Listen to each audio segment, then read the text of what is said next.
Good evening, man. Firstly, how are you doing today? I'm very well, thank you.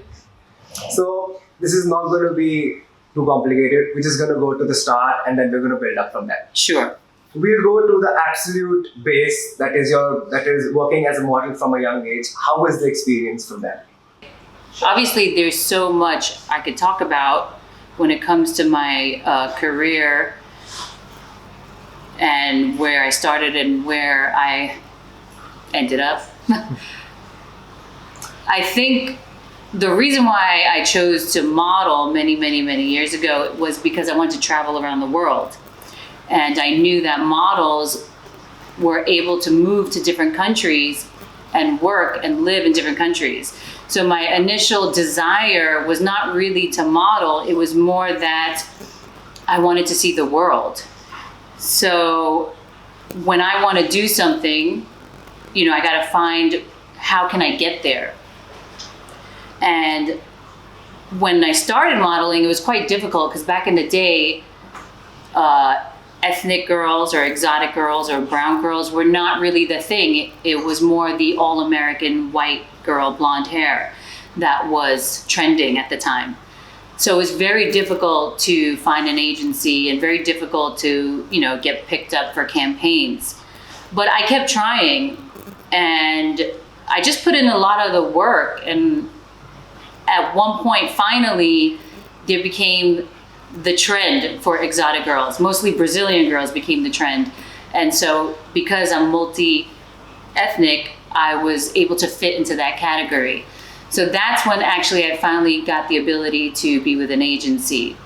And even then I faced more obstacles and more hurdles because nobody wanted me overseas. And if you know a little bit about modeling, you have to get a mother agency and then you work in your town, and then the mother agency will call other agencies in Europe and all over the world to say, hey, I have this girl, we want to send her to you. So nobody wanted me, which was quite sad. But I kept pushing and still nobody wanted me. I did whatever I could do. I took more pictures, I lost more weight, I dressed a certain way. I did everything that I could so another agency overseas would want me. Came to the point where I had to say, okay, the agency's not doing anything for me. So I took it into my own hands and I said, you know what? I'm just gonna go myself. So I picked a place on the map and I made sure that they had agencies there. And I said, okay, I love to travel. I saved up some money. I'm just gonna go. And I just went and I got my own hotel room and then I went around to all the agencies in that country. And actually everyone loved me when they met me. So I found that very interesting that my pictures or resume didn't resonate with those other people overseas, but when I entered the room, it was my personality and then my presence that people fell in love with. And that was great because then I got an agency and I stayed in the country, the city, and I lived there and I actually worked a lot. And so once I did that for that first time, I knew that I was in control and that whatever I wanted, if I want it bad enough, there's gonna be a way. It may not happen exactly the way you think it should happen or the way that other people tell you it's supposed to happen. I think that was a key factor for me, that people always tell me, oh, you need to do this in order to get here. But sometimes you don't. Sometimes you have to think out of the box. And I think that is what I did, and that is what helped me to get what I wanted or to get to where I wanted to be. Now, mind you, again, modeling was not the thing that I wanted to do. It was the travel.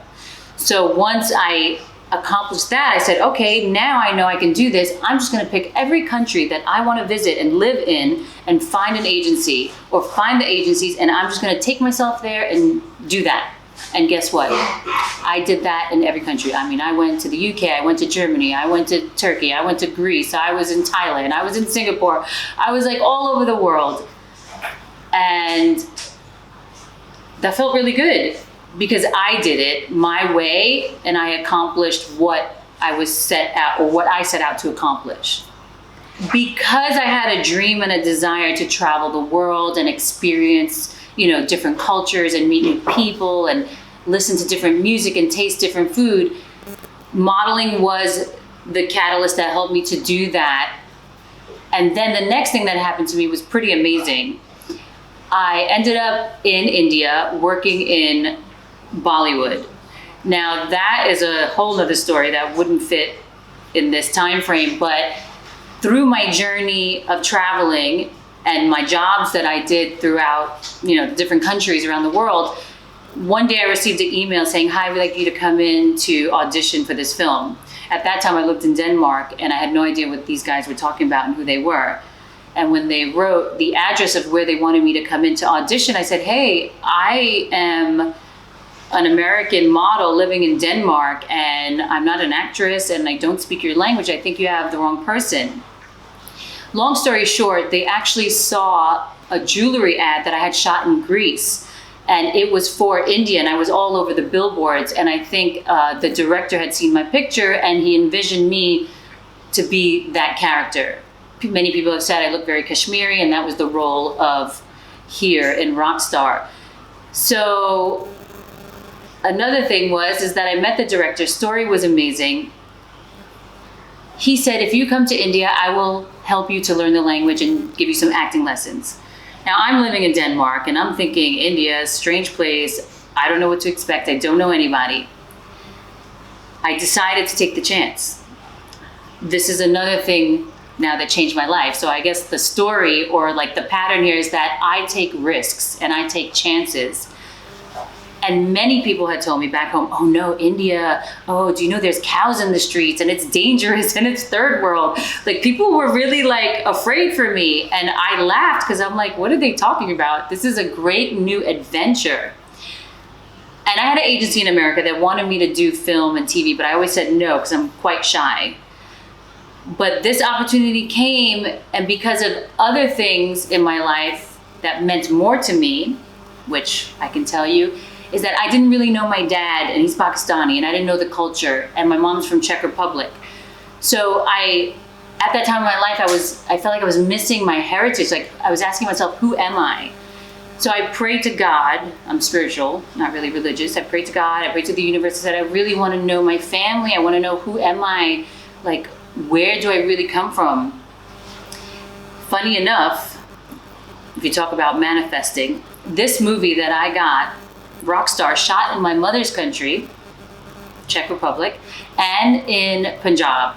And my dad's from Peshawar, but I did the DNA thing and it says I have a lot of Punjab, whatever, in the DNA. So for me, doing Rockstar was not only an amazing chance at a new career, which I didn't even think about that. I thought of it as a new adventure, a new country, and a chance for me to get to know my heritage. So these desires that I had were never about money or fame or wanting this life. It was more, I wanted to know who I am and I wanted to just experience life in many different ways. And I'm very happy that I took the risk. It was definitely a tumultuous journey, like insane. That would take me hours to tell you everything I went through. But in the end, I am so blessed and so grateful that I got that opportunity. After my first film came out, I was very oblivious to who I was working with, which I laugh at myself to this day. I didn't know how famous everyone was. I didn't know who they really were. I was just this girl who loves to travel and loves life and wants to experience everything. So when Rockstar came out, I shot to fame and I actually was broke and I ended up staying in India. And I had a lot of wonderful experiences, a lot of other wonderful movies I got to be a part of. But then there came a point after a couple of years that I didn't know why I was doing what I was doing. It was fun for a time frame, but then it became repetitive and boring. And I didn't have family, and it's very hard to make real friends when you're older and in this type of industry. So I started questioning many things about myself and about my life, and am I really happy doing this? But at the same time, I was able to take care of my family. Not many people know, but I come from very humble beginnings. And it was so exciting that I could do all these things for my mom and actually help my friends and enjoy life even more because financially I was stable. But then I wasn't really enjoying because I was working so hard, but no one to share anything with really. I was alone most often. I was struggling. I was sad, always traveling, overly exhausted. You know, we shoot hours and hours. And I remember I would get one day off a week and someone was like, oh, go see your family. I'm like, how can I see my family? It takes one whole day to get there. I would land, say hi, and then come back. So I think those 8 years just really took a toll on my health. I did suffer from like adrenal fatigue. If you look it up, you'll know what it is. Very high stress could cause, actually, people could die from stress. So I had to make a decision, what is worth it? Running this rat race for the money, or stepping back and taking care of my health and being with the people that I love and that love me. Because honestly, in reality, my mom missed me so much. And as we get older, and as you guys get older, you'll see there's nothing more precious than spending time with the people you love, not buying them things or sending money. Obviously, yes, you need basic necessities, a roof over your head, clothes, and food, but you don't need so much extra. You need to be with the ones you love. You need to tell them that you love them, because we only have a limited amount of time here. When we talk about imperfection and how we all deal with it, and you say that in the industry, everyone's chasing perfection, that is true. And back in the day, before social media, that was left for the entertainers. The entertainers had to be perfect. The models, we had to be perfect. We had no choice. But now it seems that everyone's being affected due to social media and wanting validation and trying to have the most, have the best, look the best. But I will tell you this, a lot of the people online, it's all phony and fake. But no matter what, I understand that our minds play tricks on us. And as we, eat this information and download it with our eyes and our body and our soul, we, sort of get distracted by it. And in reality, everyone that you see out there, including me and all the other, people in the industry, we're not perfect. And we're not perfect on our outer part. And a lot of people are not perfect on their inner part. So the best thing that I can say is that we as human beings need to look in the mirror, learn to love our imperfections, because actually there is perfection in imperfection. You don't want to be like everyone else. You want to look different. Like the girl with a gap in her teeth. Don't close your teeth. That gap is special. Not everyone else has that. So try to embrace the things about you. And let me tell you, your personality, that you better work on. I think personality for me is the most important, because one day we're all going to get wrinkly and old, and you want to sit with the auntie and uncle that has a great personality, that has jokes, that has stories to share, that makes you feel loved, not because of the way they look and not because of who they are. The people you most remember is the people who make you feel good. So, imperfection can be perfection depending on how you look at it. It's hard for me to give advice to anyone out there struggling, because I can easily say, oh, love yourself, you just gotta love yourself, you're unique, you're special, we're all special. But I also understand the other side of not feeling special, because I too have been there. And someone can look at me and say, my goodness, you felt ugly, or you felt insecure, or you felt whatever you felt. I'm human, just like you're human.